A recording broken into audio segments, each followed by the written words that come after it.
Thanks for stopping on our channel, which is dedicated to central heating. And as you can see, I've been doing this a long time. Whether you install or you have heating, hopefully my videos will make a difference, but please leave me a comment in the section below.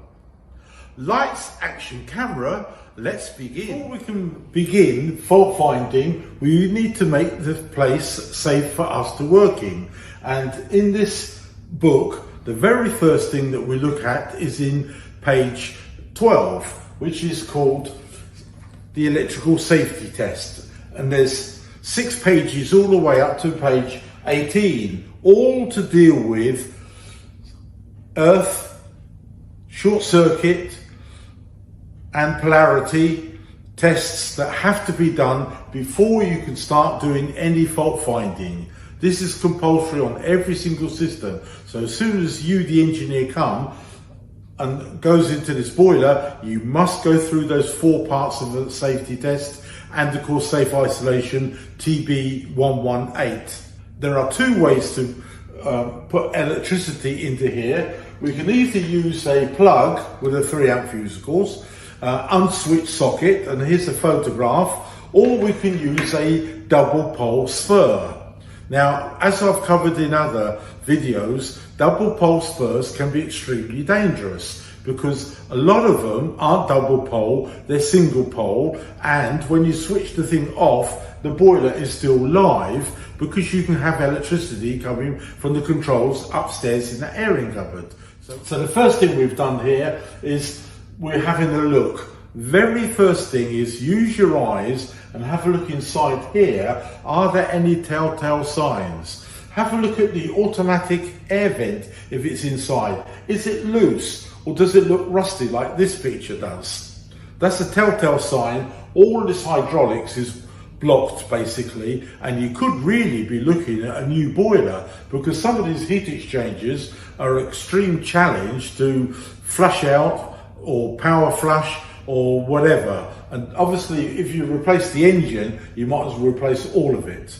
So have a look at some of these side panels as well, the insulation or fireproofing stuff, but mostly the soundproofing as well.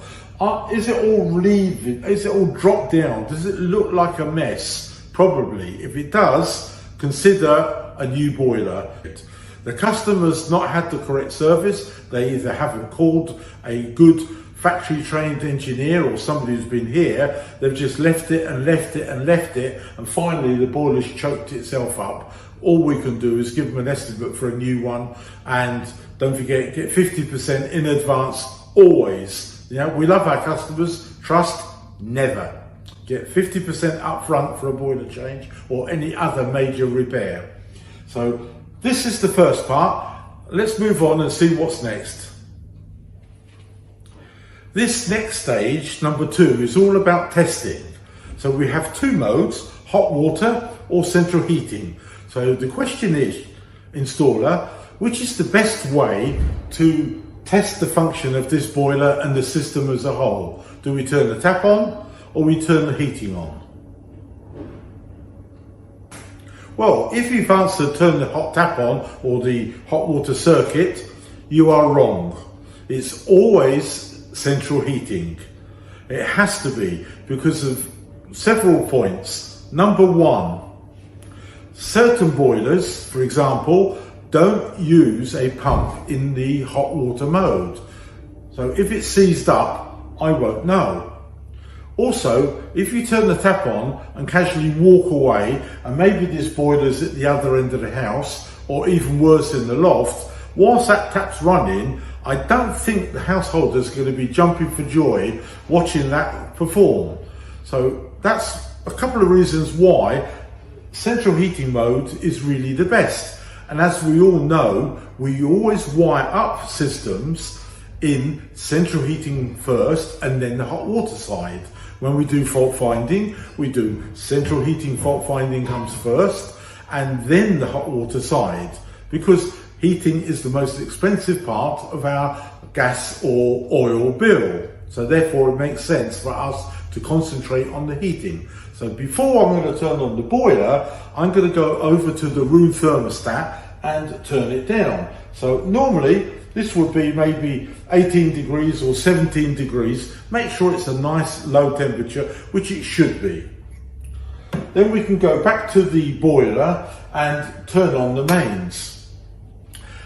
It may have a function where it does a pre-ignition test. Moves the diverter, moves the fan, checks the sensors, the water pressure, all that sort of thing, and then it'll be nice and quiet, ready for a demand. So always look in the manual for the boiler that you're working on, because that will tell you exactly what will happen as soon as you put 230 volts onto that PCB. So now we've turned it on, we're going to put the heating to constant or on. Always those two settings, either constant or on. That. Then we go back to our room thermostat and we press and hold the top button until it clicks, and then we know that it's going to kick into action and the boiler fires up. So what we've actually done is we've checked that the programmer is plugged in and the room thermostat is plugged in, because we have lots of installations where the room thermostat is either broken or it's not actually wired up. And this very simple test tells us if the boiler starts to fire up, everything is fine. But if it doesn't, we need to find out which part has gone wrong.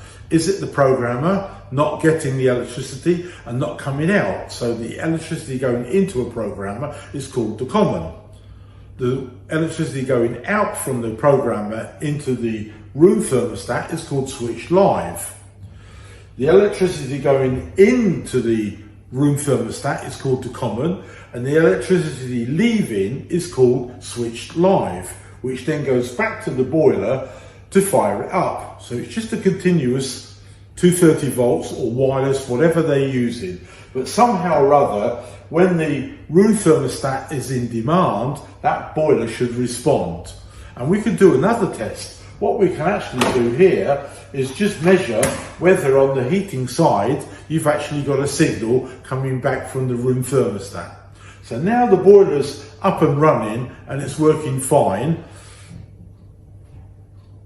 We can turn the heating off. So we can go back to the room thermostat, press the lower number, and it drops down below the actual temperature, and the boiler should then switch off. Now we go over to the hot tap, and then we turn the tap on, and immediately the boiler should go through its sequence and then fire up. But what we do is we feel the flow pipe. So whilst the tap is running, that flow pipe, if it gets hot and hotter and hotter, that means the diverter valve needs replacing for the latest version. Not a recon, we can lend them a recon, but we're basically going to change from broken to the latest version, as we do with all components. And that's the very first test we do, is the diverter valve. Before we can switch the boiler on and put it through its paces, because we know it's electrically safe, we just need to have a look at the other half of the boiler. It's the water side. You've got a gauge. Make sure it's about 1 bar for any property that's 3 bedrooms or smaller. If it's larger, as with other videos, 1.4. But if you're coming to a boiler and you're already seeing 1.5 bar or even higher, you need to depressurize down to 1 bar, because we want to test that expansion vessel. And it's flat, which is done now regularly. A lot of manufacturers will say every 12 months, drain the boiler, flush it out, check the water inhibitor, as it were, make sure there's plenty of it, and repressurize this one. It's a very good idea to do this, as I said, on an annual basis, because these lungs make an efficient system. In the book, page 25, we've got our sequence and our pressures. So everything in this is actually laid out from beginning to end, so you can follow through. I've got lots of hints and tips and tricks that I've picked up from working on these boilers for 45 years and training for 20 of them as well. So I've put all of that lot with my colleagues from technical and training, and we've put an awful lot of work into this book to make your life easier to find where the fault is. So as I said earlier, we always test in heating because it gives us control, and we could just press a button and something happens. So as soon as we press the button in central heating, the room stat kicks in if there's a demand, and the first item that works will be the pump. The pump will then start circulating around here, and it will be a wire that's got a dead end. It's just live neutral and earth.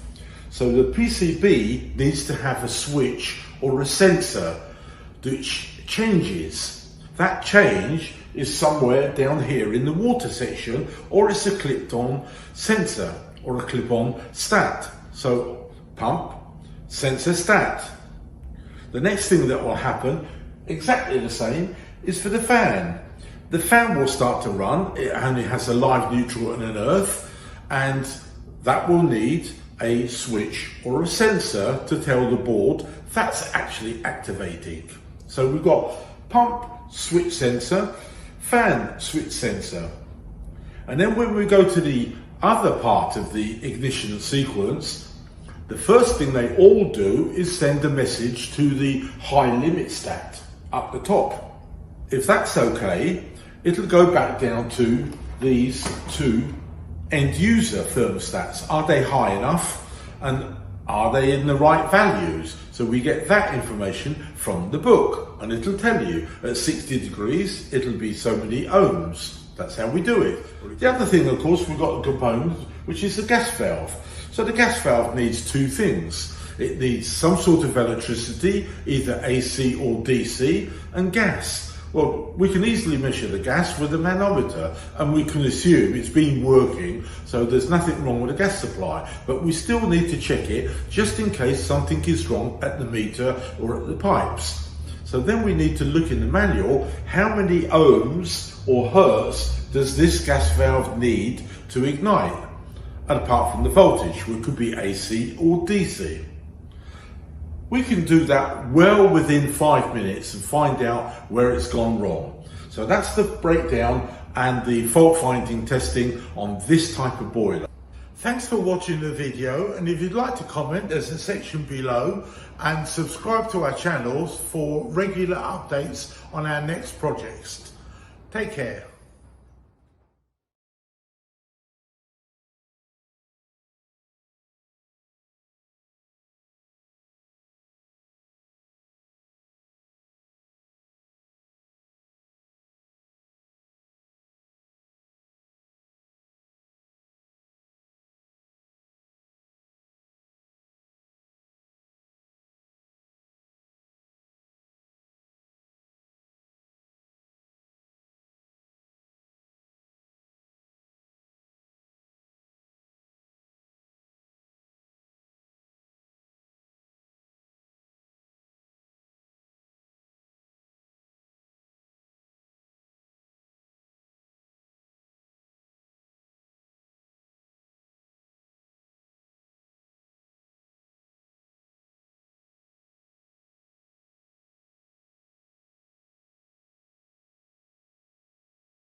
When it comes to the most popular faults in central heating, it's this one here behind me.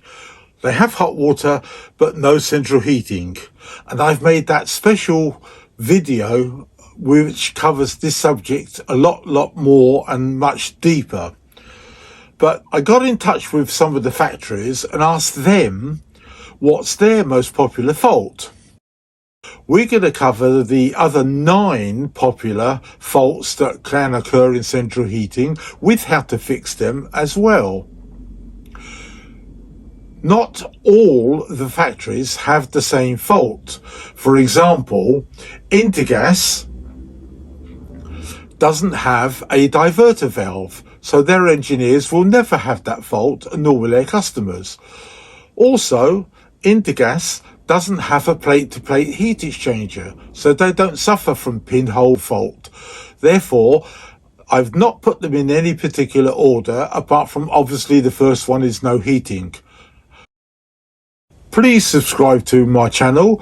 At the end of the video, have a closer look because I've put some recommended videos to watch for a more in-depth answer. So thanks for watching. Please subscribe and take care.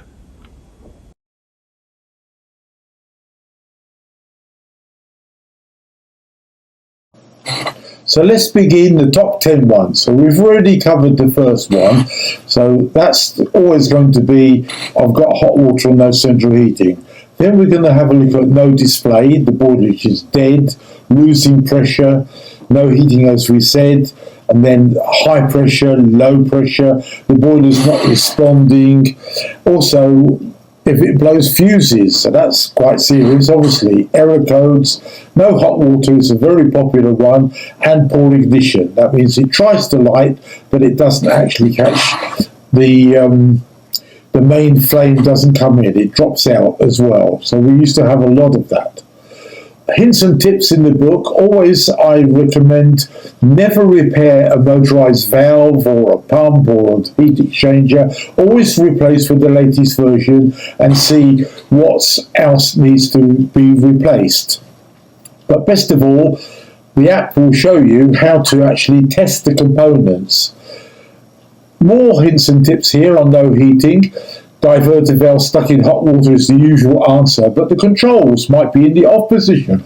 I used to see that a lot. Room stat is set too low. Somebody's turned it down and the other people haven't clicked and it's just a couple of degrees out, or the room stat is faulty. Low pressure is another big fault. That could be leaking water. Have a look at the automatic air vent, see if it's not got signs of water damage. Also, motorized valves leak, expansion vessels leak, or they lose pressure. So there's good places to have a look at. No display is fairly easy. That's just check that the voltage has gone from the spur to the boiler with a appropriate tester. So that's going to be a non-contact tester, just to see whether the power's going into the boiler or not.